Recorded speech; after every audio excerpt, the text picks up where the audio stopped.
여러분 안녕하십니까? 전주 MBC 시사토론 이몽진입니다. 최근 정읍시 유기동물 위탁보호소의 만행이 우리 사회에 큰 충격을 던져주고 있습니다.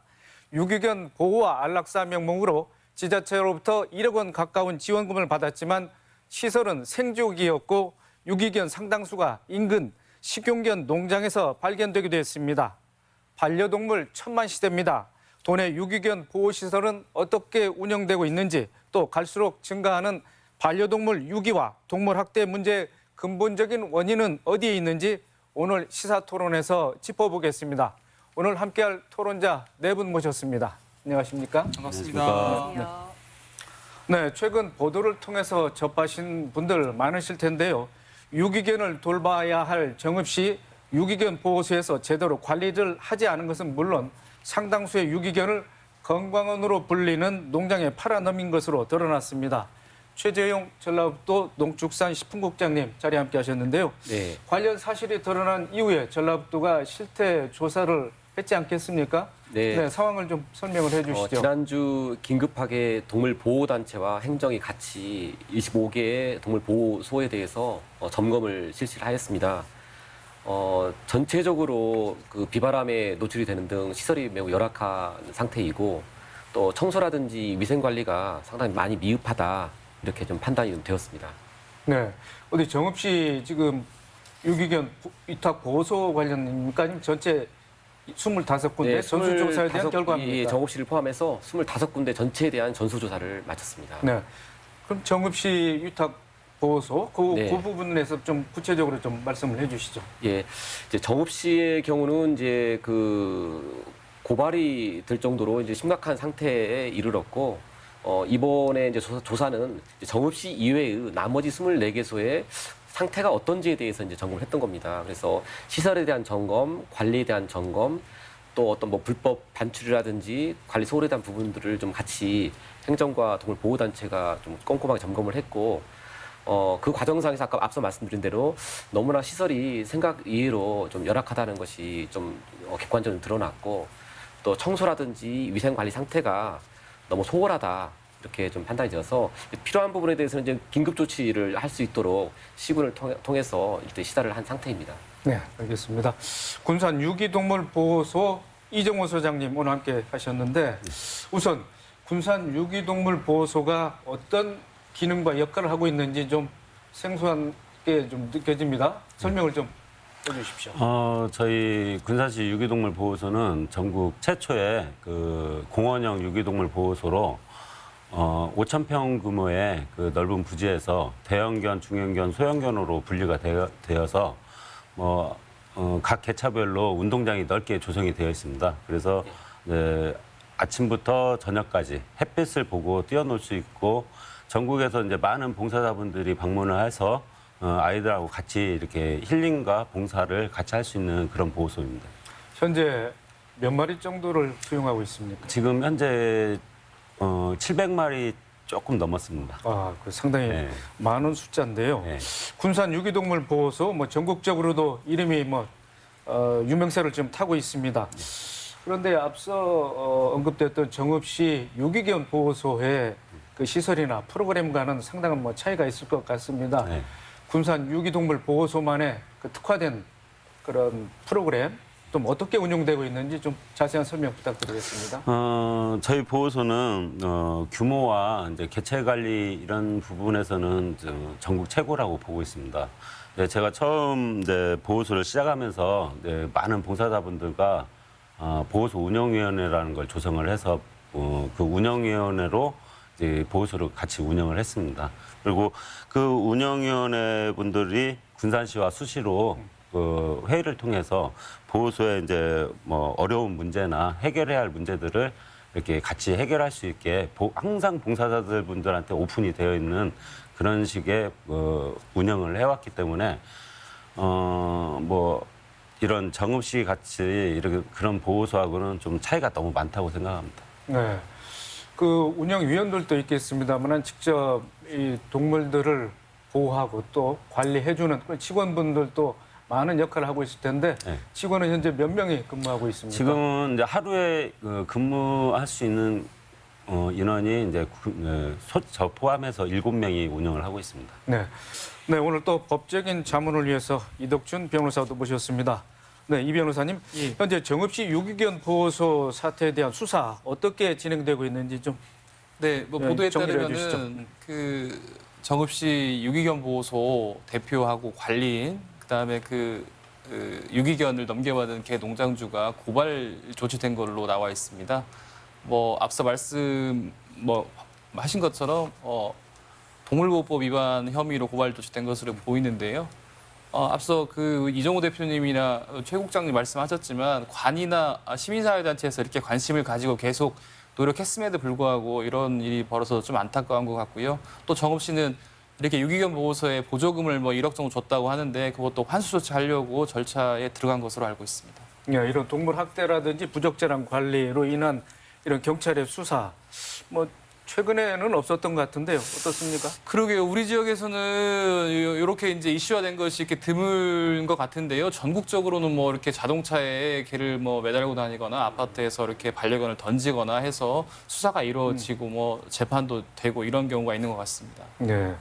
혹시 그러면 어디 반려견을 뭐 키우고 저희는 계십니까? 이제 반려묘를 키우고 있습니다. 아, 그래서 반려동물에 대해서 나름대로 관심을 가지고 있습니다. 예, 알겠습니다. 네, 전주 MBC 목성원 아나운서도 오늘 자리에 함께 하셨는데 목 아나운서는 어릴 적부터 반려견을 키운 네. 애견인으로 잘 알려져 있습니다. 이번 정읍시 유기견 사태를 직접 뭐 그 보도를 전하기도 네. 했는데 어떻습니까? 뭐 우선은 굉장히 역설적이라고 생각을 했고요. 그러니까 버려진 동물들이 최소한의 동물권을 보호받을 수 있게끔 하는 곳이 이제 보호소라고 생각을 하는데 그 기능을 전혀 못한 거잖아요. 그리고 그 모습을 보니까 뭐 뜬 창에 갇힌 채로 뭐 옆에 사체도 있고 오물에 그 물통의 색깔이며 이런 것들을 보면서 어떻게 유기동물 보호소란 이름을 달고 이런 식으로 운영할 수 있을까 화가 나기도 했고 이 사람들이 유기동물을 어떻게 처리하든 뭐 식용으로 넘기든 팔아 넘기든 그냥 내버려둔 관리당국의 무책임한 모습에도 좀 실망을 많이 했습니다. 네. 그럼 목 아나운서는 현재 반려견과 지금 몇 년 동안 지금 함께하고 있습니다. 사실 기억이 잘 안 날 정도로 어릴 때부터 항상 함께는 해왔는데요. 뭐 잦은 이사며 뭐 이민이며 그런 상황 때문에 뭐 끝까지 함께한 강아지는 아직 없지만 네, 뭐 한 20년 정도 강아지를 키우고 있습니다. 예, 네. 알겠습니다. 네. 이번 정읍시 유기동물 보호소의 경우 생지욕을 연상시키는 열악한 시설과 또 위생 상태가 문제가 됐지 않겠습니까? 그러면 이 소장님, 유기동물 보호 시설에 대한 그런 관련 규정 지금 어떻게 돼 있습니까? 저희 같은 경우는 이제 지자체와 처음 이제 위탁 계약을 할 때 좀 철저하게 지켜야 하는 관련 규정이 있습니다. 네. 근데 관련 규정 뭐 이렇게 서류상으로만 만들어진 게 아니라 저희 같은 경우는 이제 동물복지계가 2019년도에 이제 만들어졌어요. 군산시 같은 경우는 그래서 이제 수시로 아무 때나 방문을 하고 있습니다. 동물복지계에서 그래서 그런 관련 규정대로 잘 하고 있는지 계속 감시도 하지만은 그 또 격려도 많이 해주고. 그런 격려를 통해서 이제 보호소 이제 현장의 목소리를 이제 우리 이제 직원들이나 뭐 소장이나 이제 봉사자들보다 그 목소리를 많이 듣고 이제 좀 개선해 나가려고 지금 많이 노력을 하고 있습니다. 네. 네, 유기견 보호소에 뭐 이 같은 만행의 배경에는 최근 증가하고 있는 반려견 유기 문제가 있을 것 같습니다. 네. 유기견 증가 현황에 대해서 좀 자세히 좀 알아보겠습니다. 네, 이 소장님, 네. 군산 유기동물 보호소 유기견을 얼마나 지금 받고 있습니까? 저희가 그 2018년도에 처음 이제 그 유기동물 보호소를 시작을 했을 때 1년에 1,100마리가 구조가 됐습니다. 네, 2019년도에 1,700마리가 넘었고요. 올해 상반기에 벌써 1,100마리를 넘어섰습니다. 근데 한 달 평균 150마리 이상 구조가 되고 있습니다. 근데 입양하고 구조하고 좀 너무 차이가 나니까 계속 누적되는 상황으로 해서 이제 보호소 운영이 굉장히 어렵게 운영이 되고 있습니다. 저희 같이 이렇게 넓은 부지에서 아이들이 뛰어놀고 이렇게 할 수 있는 부지도 이제 아이들이 너무 많다 보니까 구조되는 개체수가 너무 많다 보니까 좀 굉장히 어렵죠. 적정 수요 한계가 500마리 정도 된다고 그렇게 알고 있는데 네. 네, 상반기에만 1,100마리가 들어왔습니다. 네. 어떻게 감당하고 계십니까? 지금 이제 보호소가 아니라 이제 뭐 이제 수용소라는 말이 나올 정도로 지금 이제 이렇게 이런 폭우에서도 비를 맞고 있는 아이들이 한 300마리 정도 되고 있습니다. 근데 밖에서 지금 뭐 이제 천막으로 해서 어떻게든 지금 비를 안 맞게 해주려고 노력을 하는데 저희 보호소가 300마리가 적정 개체수고요. 최대 보호할 수 있는 개체수는 500마리입니다. 근데 지금 한때 올 초에 한 4월 달까지 해서 한 850마리까지 보호를 하고 있었습니다. 그러니까 너무 많이 구조가 되고 있고요. 많이 버려지고 있습니다. 직접 현장에서 구조를 하는 경우겠죠? 네, 거의 다 이제 제가 구조를 하는 거죠. 네, 구조하는 어떤 방식입니까? 또 왜 그런 유기견이 발생하고 있습니까? 제가 지금 3년 동안 하면서 4,000마리가 넘는 아이들을 구조를 했습니다. 근데 보면은 뭐 한 45% 정도는 이제 아프거나 병들어서 이렇게 버려지는 경우가 상당히 많습니다. 근데 어떻게 보면은 이제 이게 지금 우리가 상점에서 물건 사는 그런 행위를 하는 것 같이 뭐 인형을 이쁜 인형을 사서 뭐 이제 좀 뭐라고 할까 고장이 나거나 찢어지거나 더러워지면 버리듯이 아직도 우리나라 그 문화 자체가 유기견 뭐 이제 반려동물이 아니라 그냥 애완용으로 그냥 조금 보고 칠직나무 갖다 버리고 아프면 버리고 뭐 그런 물건 취급을 하고 있어서 더 많이 발생하는 것 같습니다. 그 유기동물 보호소에서 또 그 자연사하는 그런 반려견도 발생할 수 있을 것, 네. 유기견도 발생할 수 있을 것 같고 또 불가피하게 또 처치해야 될 때 또 안락사를 방법을 통해서 뭐 처리하는 경우도 있을 텐데 네. 안락사는 어느 정도 지금 하고 있습니까?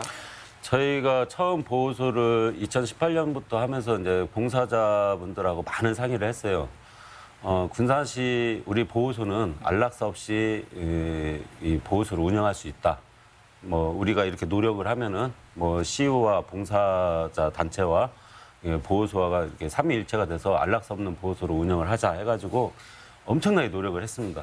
근데 너무 많이 버려지는 그 유기가 되는 상황에서 뭐 하나 평균 1,700마리 이상 버려지니까 더 이상 이제 저희도 이제 내일 입양 갈 아이가 예약이 돼 있고 그런 아이가 물려 죽는 상황까지 계속 반복이 되고 있었습니다. 그래서 이제 어쩔 수 없이 올해 처음으로 안락사를 이제 한번 시행을 했습니다. 근데 이제 앞으로도 계속 할 수밖에 없는 상황까지 몰리고 있습니다. 네. 그리고 뭐 2018년도에도 안락사를 했었고 2019년도에도 안락사를 했었습니다. 그 당시에는 이제 그 안락사라는 게 뭐 그냥 우리가 말하는 안락사가 아니라 이제 교통사고나 질병에 의해서 도저히 이거는 이제 병원에서 수의대나 뭐 여러 곳을 다녀서 이 아이가 고통이 너무 심하고 우리 지금 현대 의학으로는 도저히 살릴 수 없고 그런 경우에 뭐 2018년도에도 한 4마리 정도, 또 19년도에도 그 정도 해서 안락사를 한 적이 있습니다. 네, 알겠습니다. 최 국장님, 최근 전라북도 또는 전주시 유기견 증가 현황은 어떻습니까? 자세히 설명해 주시죠. 이게 버려지거나 하여튼 예. 유기되는 그 반려동물 수가 급격하게 증가를 좀 하고 있습니다. 2016년도에 하루 평균 10마리였는데 작년도에가 22마리입니다. 그리고 올해 7월 같은 경우에 통계를 내보니까 하루 평균 27마리입니다. 그러니까 이 반려동물의 어떤 그 가족들도 많이 늘고 있지만 또 그만큼 또 버려지는 반려동물의 수도 급격하게 늘고 있다. 이렇게 좀 보여집니다. 네. 7월 하루에 27마리. 언뜻 계산해 보면은 1년에 뭐 10,000마리 가까이 이렇게 네. 되는 수가 나오는데 왜 이렇게 늘고 있다고 보십니까? 뭐 앞서서 이제 말씀을 일부 해주셨습니다만 이 반려동물에 대한 어떤 그 인식이 정말 이렇게 그 애정이 있을 때는 뭐 같이 이제 반려동물로서의 역할을 하지만 또 이것이 좀 싫어졌을 때는 또 쉽게 또 애정이 떨어져 나가고 또 그러다 보니까 버리게 되고 그런 일이 좀 계속 반복되고 있는데 또 그 속에서는 또 이렇게 그걸 어떤 법적으로나 기계적으로 강제할 수 있는 부분, 즉 반려동물에 대한 어떤 등록제를 좀 더 좀 시행을 해줘야 되는데 사실은 그것이 이제 그 정확하게 이루어지지 못하다 보니까 책임을 버려도 내 책임을 이렇게 뭐라고 합니까? 이렇게 회피할 수 있는 그런 여지가 많이 있기 때문에 쉽게 이렇게 그 포기하게 되고 또 쉽게 버리게 되지 않느냐.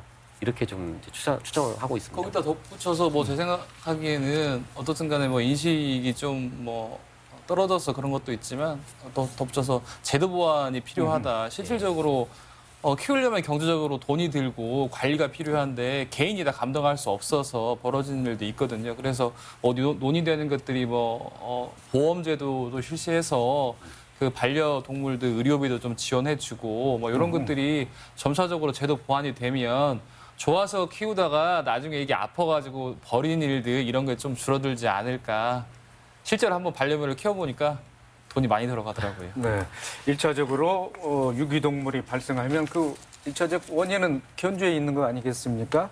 최근 뭐 반려동물 천만 시대라고 이렇게 얘기를 하고 있습니다. 그만큼 성급하게 반려동물을 키우다가 유기하는 경우가 늘고 있다고 볼 수 있는데 우리 목소연 아나운서 반려동물을 키우는 일에 그 견주의 책임과 의무 어떻게 돼야 된다고 보십니까? 네, 말씀하시는 것처럼 버리는 사람들이 있으니까 그게 뭐 문제의 원인이라고 볼 수 있겠죠. 근데 일단 제 주변에는 엄연히 그 귀한 생명을 키우다가 뭐 길바닥에, 휴가지에, 그리고 쓰레기통에 넣어버리는 그런 비인간적인 사람은 다행히 없어요. 근데 보면 동물을 마치 뭐 핸드백 진열대의 하나의 핸드백처럼, 뭐 피규어 장식의 하나의 피규어처럼 생각하는 사람들이 그만큼 유기도 쉽게 하게 되는 것 같은데 꼭 유기가 아니더라도 사실 파양하는 모습은 많이 볼 수 있거든요. 저 같은 경우에도 직접 해본 적도 있고 그게 그러니까 본인도 생각하지 못했던 어떤 환경의 큰 변화, 뭐 임신을 했는데 가족의 반대가 너무 심하다든지 혹은 갑자기 무슨 동물 알러지가 생겼다든지 이런 경우에는 불가피하게 파양을 할 수밖에 없는데 이제 그런 상황에 다다랐을 때 그 해법을 어떻게 찾느냐의 문제라고 생각을 하거든요. 근데 너무나 많은 사람들이 쉽게 이 반려동물에게 새로운 좋은 환경을 가져다 주는 거를 생각하지 않고 그냥 버린다는 거죠. 심지어는 조금의 죄의식을 덜기 위해서 우리 소장님 계신 곳에 보호소에 갖다 버리기도 하고 네. 그런다는 거죠. 거기에 문제가 있다고 봅니다. 네. 그렇처럼 이제 반려인들의 책임과 의무를 회피하는 그 배경에는 반려동물과 함께 하면서 또 힘든 점, 물론 힐링이 되고 즐거운 면도 있겠지만 네. 그렇지 않은 부분도 어두운 면도 있을 것 같습니다. 그러면 어떤 부담이라든지 또 있을까요? 그러니까 사실 사람 말을 못하는 존재이기 때문에 힘든 점은 굉장히 많습니다. 뭐 그리고 이 친구들이 냄새를 맡는 걸로 스트레스를 풀기 때문에 뭐 비가 오던 눈이 오던 덥던 춥던 무조건 산책을 나가줘야 된다는 거죠. 저도 개인적으로 좀 바쁜 일상에서 그 산책 나가는 시간을 하루 한두 시간 빼는 게 제일 어려운 부분이라고 생각을 하는데 그 밖에도 사람들이 싫어하는 것 있잖아요. 일반적으로 별로 안 좋아하는 거. 뭐 밤에 짖는다든지 집을 어질러핀다든지 아니면은 뭐 말을 잘 안 듣는다든지 이런 거를 다 합니다. 본능적으로. 동물이니까.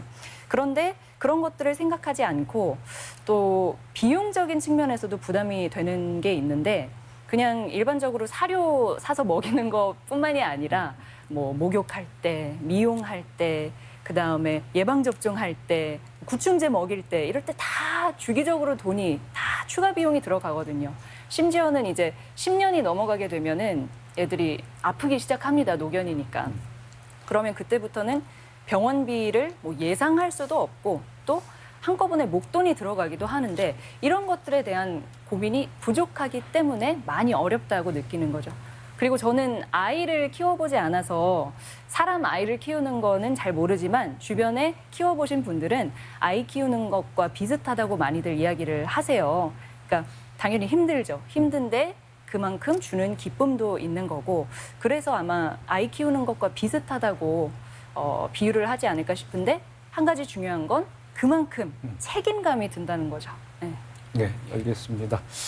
네, 최 국장님. 네. 현재 반려동물을 키울 때는 반려동물 등록을 해야 되는 네. 걸로 알고 있습니다. 네. 그 반려동물 등록제 그 내용은 어떤 것인지 좀 이제 설명을 해 주시죠. 반려동물을 키울 때는 내가 반려동물을 키운다는 걸 갖다가 이제 정부의 어떤 시스템 안에 이제 기록을 하는 것을 이제 반려동물 등록제라고 하는데 여러 가지 이제 뭐 도구 뭐랍니까 그 방법이 이루어집니다. 이제 몸 안에 내장하거나 뭐 목줄을 달아준다든가 여러 가지 방법이 있는데 그 너무 뭐 복잡하게 이제 생각하지 마시고요. 그냥 우리 집에 가까이 있는 동물병원에 가셔서 이거 반려동물 등록해 주세요 하면 여러 가지 방법에 의해서 반려동물 등록이 가능합니다. 그래서 우리가 뭐 이렇게 굉장히 뭐 복잡한 걸로 생각하는데 그러지 않습니다. 그냥 가까이 계시는 동물병원에 가셔가지고 이 반려동물을 등록하고 싶습니다 하면 거기서 정확하게 서류도 좀 이렇게 알려드리고 또 관련된 어떤 뭐 목줄이 됐던 아니면 내장형이 됐던 이런 반려동물의 인식이 필요한 여러 가지 등록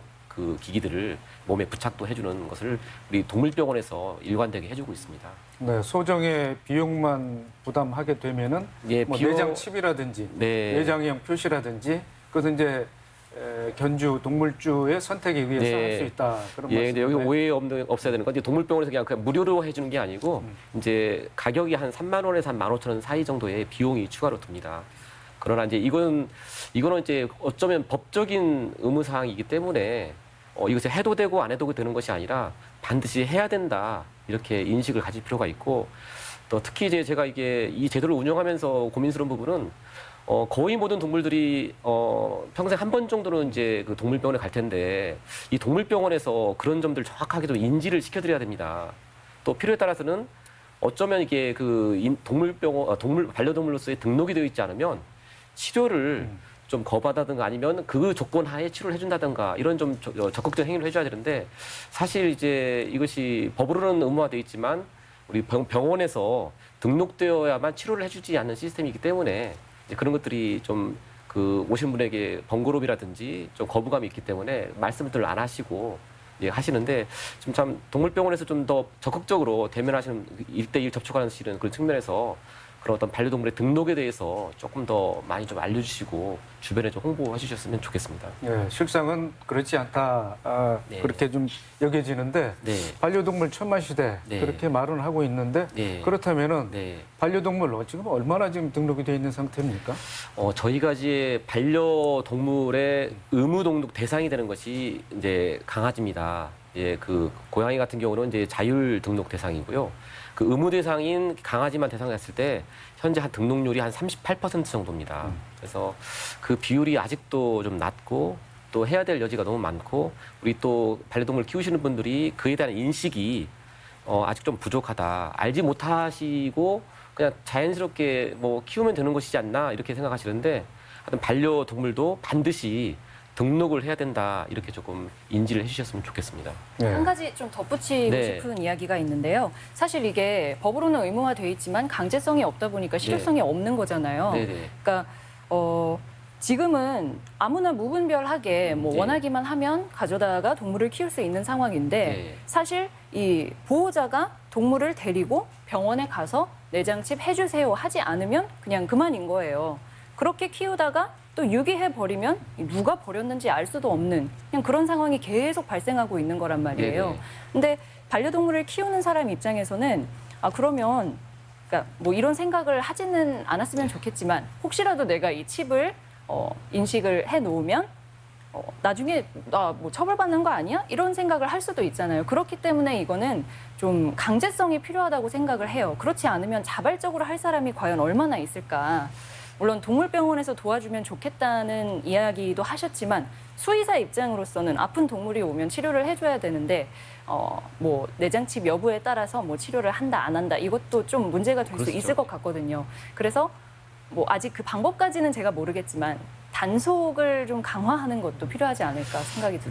그러니까 이제 사실 이제 뭐 단속이 뭐 대수는 아니지만 그래도 필요하다고 생각합니다. 그래서 일부의 어떤 뭐 반려동물이 많이 모이는 곳에 대해서는 간혹 이제 단속을 합니다만 사실 이게 또 쉽지가 않습니다. 또 이렇게 반려동물이 나오는 시간대가 또 뭐 밤이라든지 이렇게 좀 아침이라든지 이런 때이기도 하고 또 이 단속 인원이 부족하다 보니까 뭐 이렇게 길거리 서가지고 지나가는 모든 반려동물을 다 이렇게 검색하고 한다는 것이 현실적으로 여러 가지 무리가 있어서 이제 그런 활동도 합니다만 또 이렇게 해야 된다는 것 자체도 또 모르시는 분들이 좀 많은 것 같아서 그 부분부터 조금 이제 알려드려야 될 것 같고 이제 이 방송을 들으시면서 혹시 주변 분들, 친구분들이 이 반려동물에 대해 등록을 하지 않으셨다면 이거 정말 법적인 의무사항이고 사실은 이제 이 발견이 되면 20만 원, 40만 원, 60만 원 과태료가 처해집니다. 다만 그것이 이제 사실상 좀 쉽지가 않은 부분이 있기 때문에 좀 애로는 있는데 그래도 좀 그 사랑하는 만큼 또 이렇게 등록도 좀 해주시는 것이 좋지 않을까 싶습니다. 일단은 등록을 했습니다. 그러나 네. 이제 그 반려동물이 예. 또 이제 유실이 네, 됐다거나 또는 이제 죽게 됐을 때 그때는 네. 또 등록 말소를 또 어떻게 의무화하고 있습니까? 네, 이제 그 변경에 대해서는 굉장히 간단합니다. 그러니까 동물보호 관리 시스템이라고 키워드를 치시면 동물보호 관리라고 시스템을 치시면 이제 동물보호 관리 시스템의 홈페이지가 뜨고 자기 아이디와 패스워드를 넣으면 언제든 수시로 그 관련된 정보를 기입하거나 수정할 수가 있습니다. 그렇게 뭐 번거롭지 않고 굉장히 간편합니다. 네.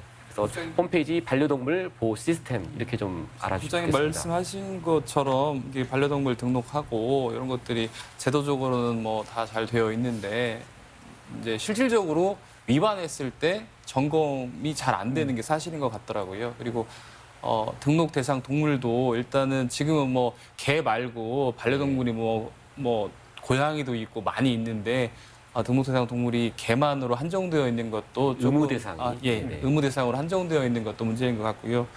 앞서 모건 아나운서께서 말씀하셨지만은 저 개인적인 생각으로는 이제 요즘에 반려견이나 반려묘를 키우고 하려면 입양하려면 병원에서 주로 하시잖아요. 네. 그래서 병원과 관해서 뭔가 잘 조율을 하면 해법이 나올 수 있지 않을까라는 생각도 좀 들고요.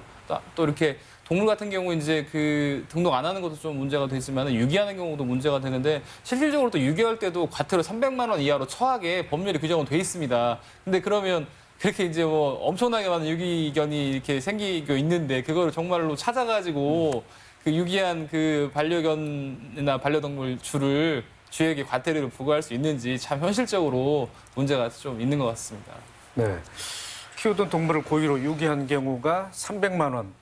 이하의 과태료 300만 원 미만의 과태료인데 예. 실제적으로 적발된 사례는 있습니까, 그렇게 부장님? 사실상 사례는 없습니다.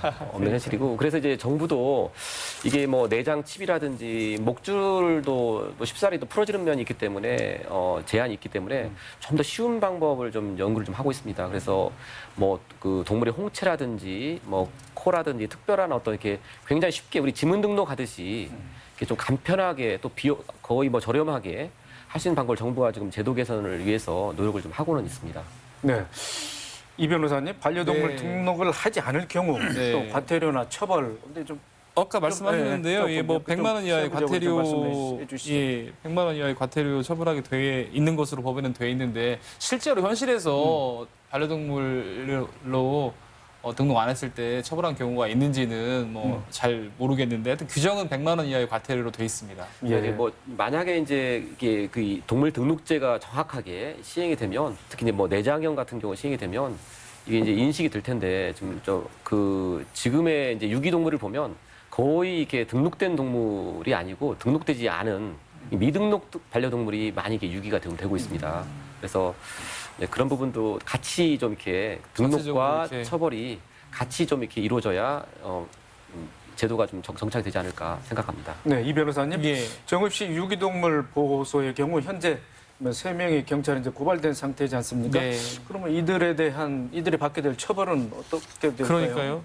뭔가 뭐 수사기관의 수사를 통해서 정확하게 혐의가 입증이 되어야 이제 뭐 이렇게 결론을 예상할 수 있을 것 같은데 앞서 말씀하신 분들 종합해 보면 유기견 관리소 대표와 관리인 또 개 농장주들이 유기견을 이렇게 판매하거나 도살했다는 혐의가 있는 것 같습니다. 근데 우리 동물보호법에 보면 유기견을 판매하거나 도살하는 경우에 2년 이하의 징역이나 뭐 2천만 원 이하의 벌금에 처하게 되어 있는데 실질적으로 요 이제 실형 선고는 뭐 어려운 게 지금의 관행인 것 같고 아마 이 혐의가 제대로 입증된다고 치면 벌금형 정도가 예상되는데 뭐 보도에 따르면은 뭐 또 이렇게 관계자들은 좀 부인하고 있고 이런 상황인 것 같아가지고 앞으로 좀 이렇게 수사 상황이나 이런 걸 봐야 구체적으로 형량을 말씀드릴 수 있지 않을까 싶습니다. 네, 알겠습니다.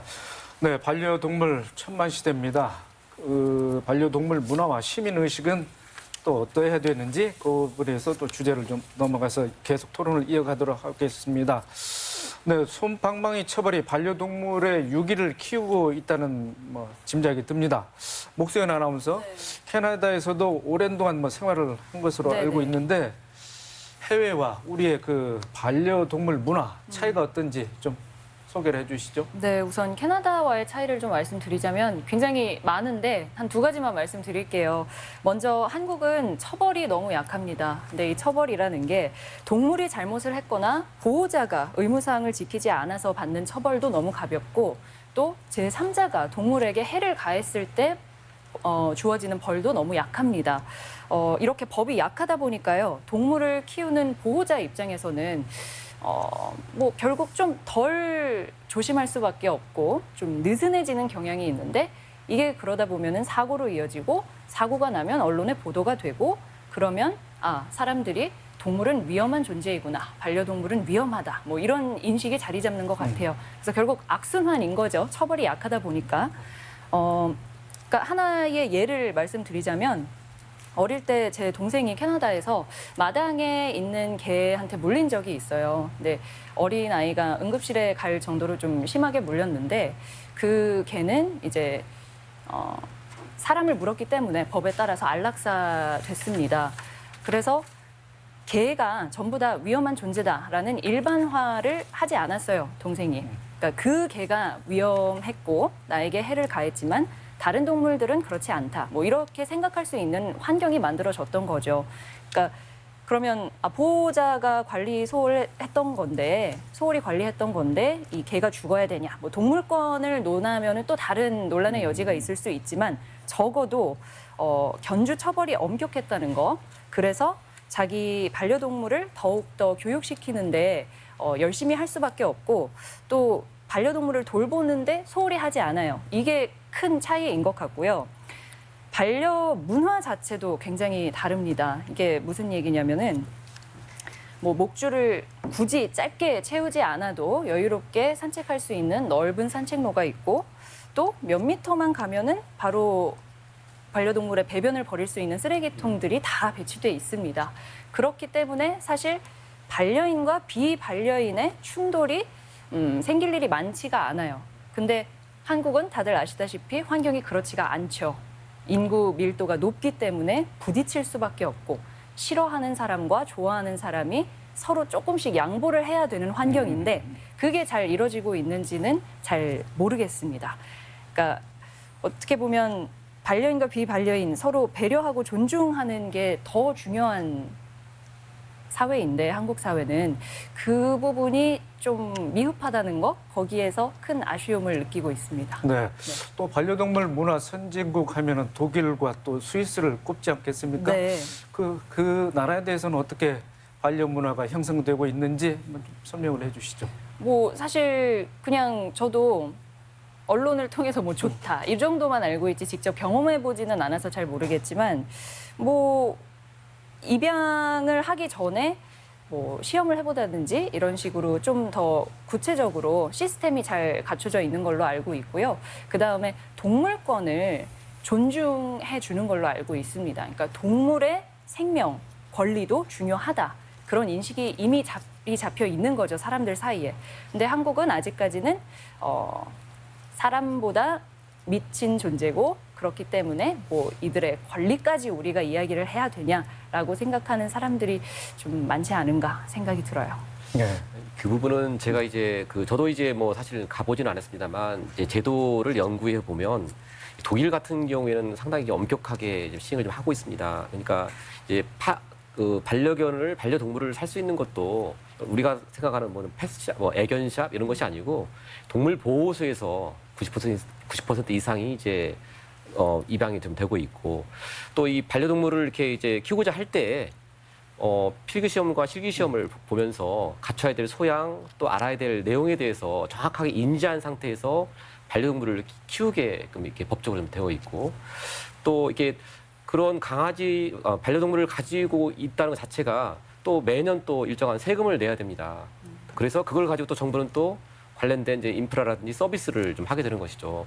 그래서 이제 사실은 이제 제가 볼 때는 뭐 이런 어떤 법적인 문제가 아니라 좀 과도기 있다고 보여지고 뭐 자동차 문화도 마찬가지고 이 반려동물도 이제 어떤 성숙한 시민 문화가 형성이 좀 되면서 이것도 좀 나아지지 않을까. 그래서 그 우리 반려동물을 키우는 어떤 사람들의 어떤 그 에티켓, 뭐 예절 이런 것들을 조금 더 많이 좀 홍보하고 알리면서 좀 성숙한 시민이 또 참 사랑스러운 반려동물 키우는 반려동물을 가지고 가는 그런 사회 구조를 가져가는 것이 좋겠다는 생각이 듭니다. 국장님 말씀하시니까 그 반려묘 키우면서 느낀 게 정말 사전 교육이 필요하구나 이런 것을 좀 느꼈는데 실제로 고양이를 키워보니까 고양이의 습성들이 있더라고요. 뭐 이렇게 갑자기 뭐 소리를 낸다거나. 근데 그게 저게 고양이가 화가 나서 그런가 뭐 아니면 뭐 이렇게 공격하려고 그러나 이렇게 오해할 수 있는데 또 아이들은 미리 알고 좋아서 하는 거다. 오해하지 말라. 아빠 좋아서 표시하는 거니까 이러던데 말씀하신 것처럼 그런 것들 사전에 교육한다거나 이런 것들도 필요하면 사실은 반려견이나 반려동물과의 관계 설정부터 좋아지니까 쉽게 그러고 나서 뭐 유기하거나 이런 일이 좀 없을 것 같다는 생각이 드네요. 네. 이 소장님, 우리의 반려동물에 대한 시민 의식, 뭐 아직은 뭐 기대치에 훨씬 미치지 못하고 있는 상황인데 어떤 점을 좀 개선하면 좋겠습니까? 제가 이제 구조 신호를 제가 이제 다 봤거든요. 받으면은 시민분들 90% 이상이 어떻게 신고를 하시냐면은 개를 주었다, 고양이를 주었다. 이게 물건식으로 이제 뭔 상품을 주었다고 얘기를 해요. 지금 고양이를 주었는데 어떻게 해야 됩니까? 강아지를 주었는데 어떻게 해야 됩니까? 그러니까 아직도 이런 그 반려동물에 대한 교육이나 이런 문화가 굉장히 좀 뭐 후진국보다 못하다고 할 수가 있어요. 그러니까 저희는 내가 이 개 주인이라고 하잖아요. 나는 그 주인이라는 것도 좀 나쁘다고 생각하거든요. 왜냐하면 이제 지금 뭐 반려가족, 반려라는 게 이제 가족을 의미하는데 이제 가족을 내가 이 아이를 소유하는 게 아니라 이제 가족으로서 이제 같이 지내는 건데 지금도 내가 이 아이 주인입니다 이렇게 얘기를 해요. 그리고 신고하시는 분들도 다 이제 물건을 주었다는 식으로 신고를 해주시는데 이제 그분들한테도 이제 매번 설명을 해드려요. 근데 아직까지는 이런 문화 교육이 이렇게 해주시는 데가 없으니까 뭐 지금 우리 어렸을 때부터 들어온 얘기가 개 주인 이거에 대한 뭐 소유권 이런 식으로 얘기를 하기 때문에 뭐 좀 이런 부분은 많은 교육이 지금 초등학생부터 아니면 유치원부터 이런 교육 문화가 있어야 바뀌지 않을까 생각하고 있습니다. 네. 이 변호사님, 최근에 뭐 길고양이를 토막 살해하거나 또 내동댕이 쳐서 뭐 죽이는 경우도 있고 또 머리에 못이 박힌 그런 고양이도 발견된 사례가 있습니다.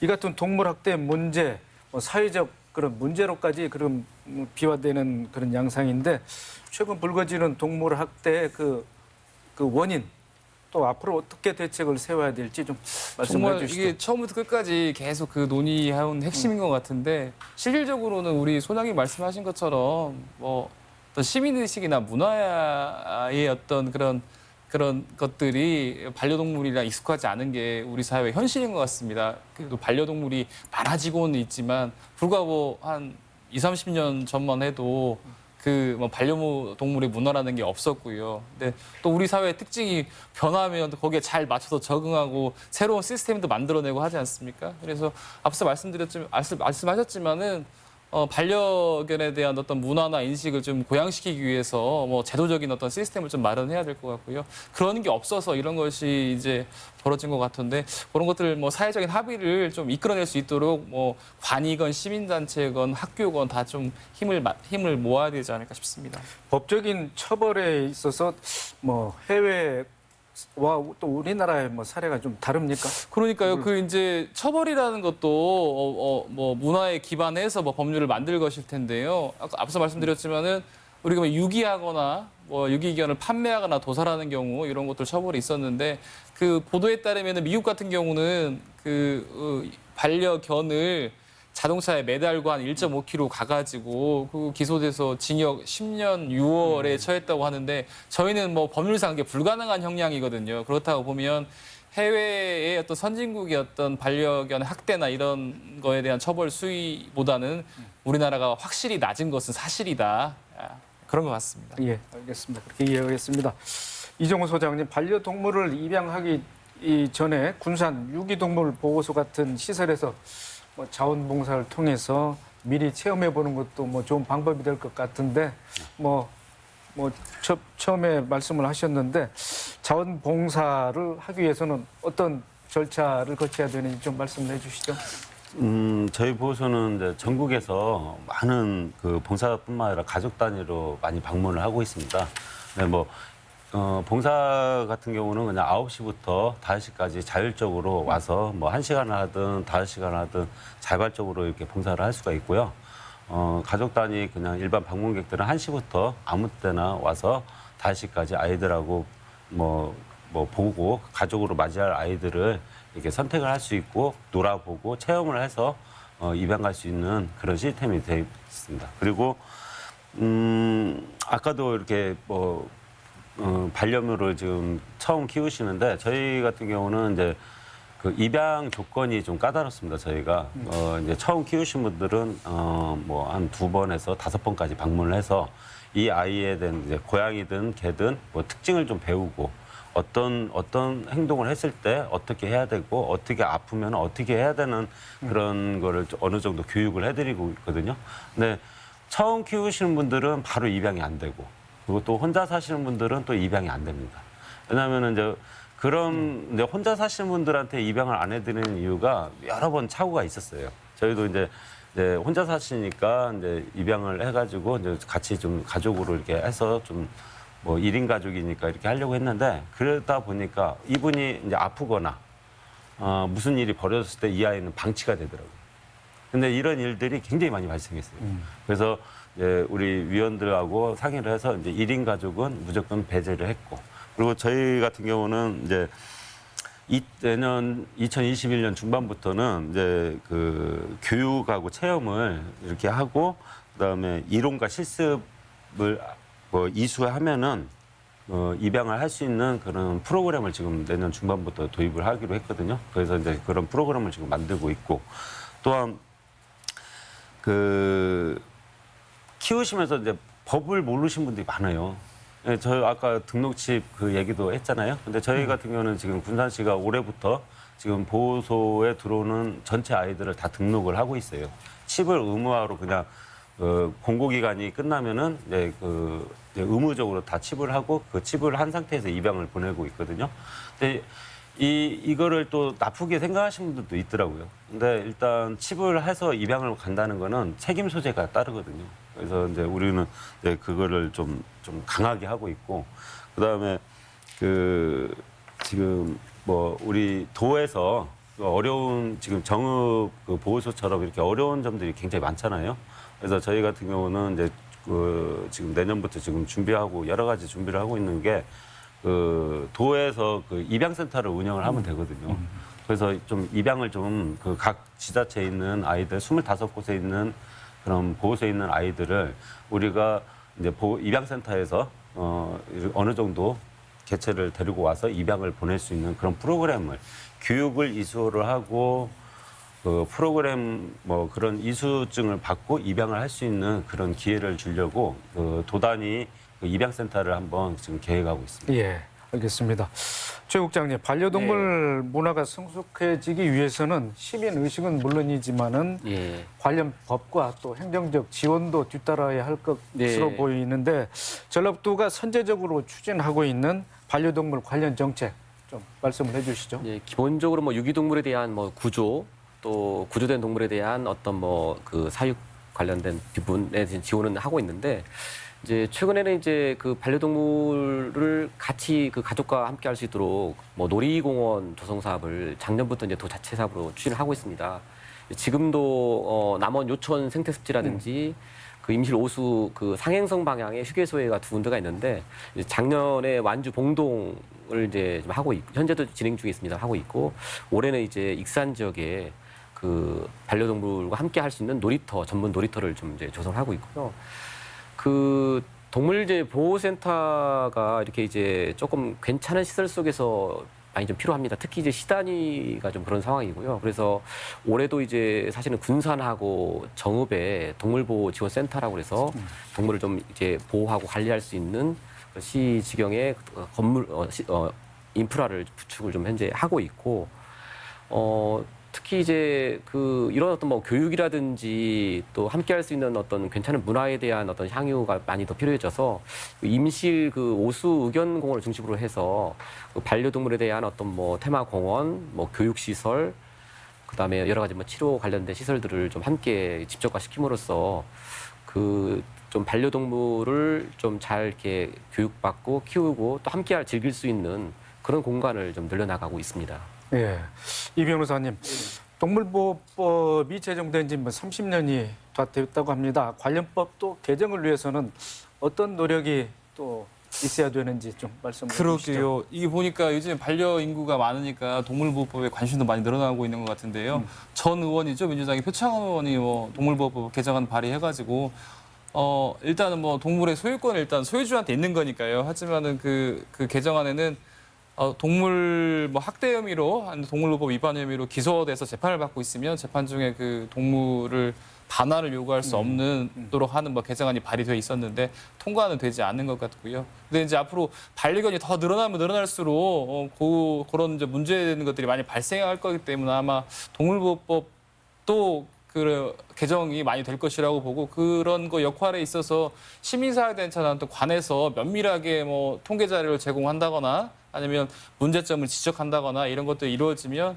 동물보호법도 또 거기에 맞게 잘 개정이 되지 않을까 생각하고 있습니다. 네, 이 소장님, 일단 뭐 자치단체로부터 뭐 운영비를 지원받고 있는 상황인데 네. 그밖에 뭐 행정적 지원이라든지 어떤 뭐 관심을 받았으면 좋겠는지 좀 짧게 말씀을 해주시죠. 저희 군산시 같은 경우는 뭐 2019년도부터 그 동물복지가 만들어져서 그 반려동물이나 유기동물에 대한 그 군산시 의지가 굉장히 높습니다. 근데 이런 거 하나부터가 지금 많이 바뀌고 있다고 보고 있거든요. 근데 이 어느 지자체 그 한 곳만 이렇게 바뀐다고 해서 문제가 되는 게 아니라 좀 강력한 동물보호법이 만들어져서 지금 그 뭐 요즘 동물 학대가 많잖아요. 근데 뭐 아까도 말씀드렸듯이 그냥 간단하게 이 지금 저급 이 문제도 지금 뭐 벌금형이 떨어진다고 보면 이것도 문제가 있다고 봅니다. 왜냐하면은 이런 큰 사건이 일어났으면은 거기에 대한 다른 나라도 보듯이 좀 뭐가 징역도 가야 되고 뭐 그래야 되는데 이런 게 그냥 이번도 그냥 벌금형으로 간단하게 뭐 고양이든 개든 뭐 반토막을 내고 학대를 했는데도 그냥 간단하게 벌금형으로 떨어진다는 거는 반복되는 일이 계속 발생한다고 보고 있습니다.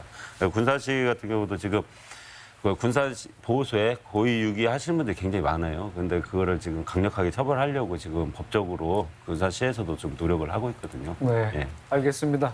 토론을 뭐 거의 이제 마쳐야 될 시간이 된 것 같습니다. 네, 정읍시 유기견 보호소 사태를 통해서 반려동물 천만 시대 또 반려동물 반려문화와 또 반려동물에 대한 정책이 어떻게 펼쳐져야 되는지 토론을 이어왔는데 마지막으로 우리 출연자들께서 강조하고 싶거나 또는 다 하지 못한 말씀 마무리 발언을 듣고 토론 마치도록 하겠습니다. 네, 목소리 아나운서부터 말씀해 주시죠. 가장 마지막으로 강조하고 싶은 건 지금 반려동물 산업은 굉장히 급격히 증가하고 있어요. 뭐 더 좋은 용품, 옷, 뭐 더 좋은 사료 이런 것들은 많이 성장하고 있는데 그에 반해서 우리가 동물을 존중하는 그 마음 있지 않습니까? 그거 자체, 그러니까 인식 자체는 굉장히 더디다는 생각이 들거든요. 그래서 어떻게 하면 지금 급성장하고 있는 반려동물 산업과 발맞춰서 시민 의식까지 높일 수 있는지 그런 고민들을 좀 해주시면 감사할 것 같습니다. 네, 이어서 이정호 소장님 말씀해 주십시오. 보호소에 구조되는 아이들 중 한 약 45%가 각종 질병에 의해 치료비 때문에 버려지는 아이들이 상당히 많습니다. 근데 뭐 입양을 생각하시거나 유기하실 분들은 제가 뭐 강요는 못하겠지만은 반려동물을 처음 키우신 분들은 한 번 더 생각을 하시고 결정을 해주셨으면 좋겠고, 유기하시는 분들도 이런 뉴스나 이런 매체를 통해서 지금 전국에 있는 보호소에서 그 작은 케이지에 갇혀서 안락사만 기다리는 그런 눈빛들을 보고 한 번 더 생각해 줬으면 좋겠습니다. 네. 이어서 우리 이덕준 변호사님. 네, 오늘 다들 좋은 말씀 감사하고요. 저는 이제 기본적으로 뭐 문화 개선에는 100% 동의하고 그다음에 뭐 제도 개선이 좀 필요할 것 같은데 어떤 자치단체의 조그만 힘으로 이건 할 수 없을 것 같고 전국적으로 좀 동물복지 관련해서 컨트롤 타워가 하나 있어야 되지 않을까 그런 시스템을 가지고 뭐 인식도 개선하고 제도도 만들어 나가야지 군산시 같은 동물복지계가 있다 그러는데 다른 시군에 동물복지계가 있는지는 잘 모르겠거든요. 그래서 어떤 시스템적으로 전국적으로 동물복지를 관장할 수 있는 관리기관이 있었으면 좋겠다라고 말씀드리겠습니다. 네. 최재형 국장님. 예, 우선 뭐 시급하게 또 버려질 수밖에 없거나 버려지는 우리 유기동물에 대해서 필요한 지자체 단위에서의 보호 시설을 보강하고 또 지원하는 데에 좀 총력을 기울여 나가도록 하겠습니다. 또 그러나 그에 앞서서 버려지지 않도록 하는 어떤 문화, 이 사회가 중요하기 때문에 그런 것들에 대한 홍보라든지 또 에티켓에 대해서도 강조를 해 나가고 또 프로그램을 우리 시민단체와 함께 만들어 나가도록 하겠습니다. 그 여러 가지 이제 반려동물 키우면서 갖춰야 될 여러 가지 우리가 알아야 될 부분에 대해서 조금 우리 시민 여러분들이 좀 인지해 주시고 또 함께 할 수 있는 우리 사회가 될 수 있도록 노력해 주셨으면 좋겠습니다. 네, 알겠습니다.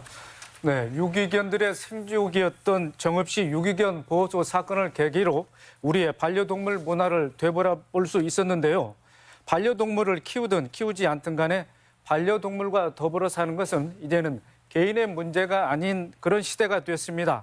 다시는 이 같은 일이 되풀이되지 않도록 행정의 관리 감독도 강화해야 하겠지만은 반려동물 문화는 물론 동물권에 대한 시민들의 의식도 한층 더 성숙해지길 바랍니다. 오늘 순서 여기까지입니다. 토론에 적극 임해 주신 출연자 여러분, 그리고 끝까지 시청해 주신 시청자 여러분 고맙습니다. 다음 이 시간에 뵙겠습니다.